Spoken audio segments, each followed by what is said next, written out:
Good afternoon mga lalabs. Nagpapahinga lang ako kasi mula pa kanina umaga nananahi ako. Naisipan ko magkape.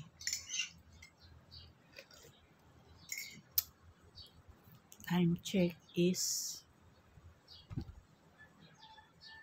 1:45. Diba sabi ko sa inyo minsan lang akong magkape.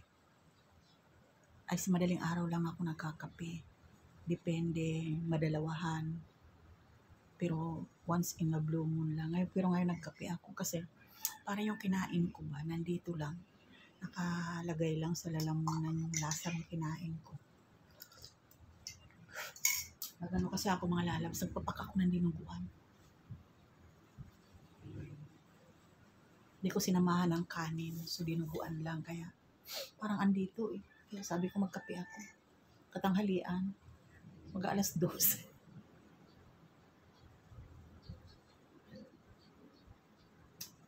Habang nag-i-engage tayo or nagre-reply sa mga comment.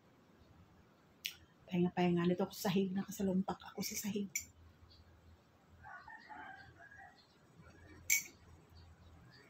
Grabe init.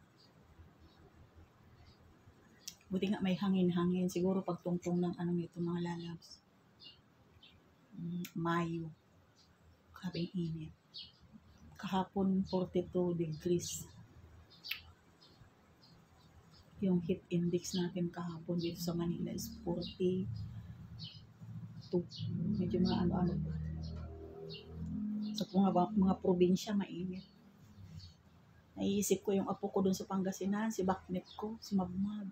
Siguro sobrang init. Wawa naman. Dito sa amin naka-aircon yun.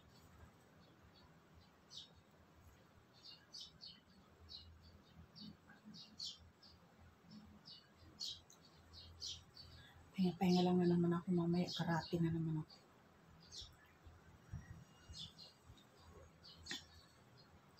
Pati pala tayo mga lalabs.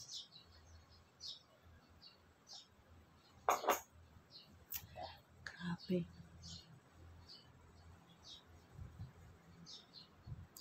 Meron akong niras na gawa. Kailangan na bukas.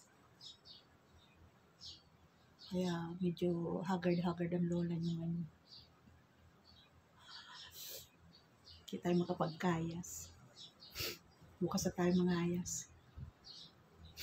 Yan mga lalabs. Sana wag ako antukin.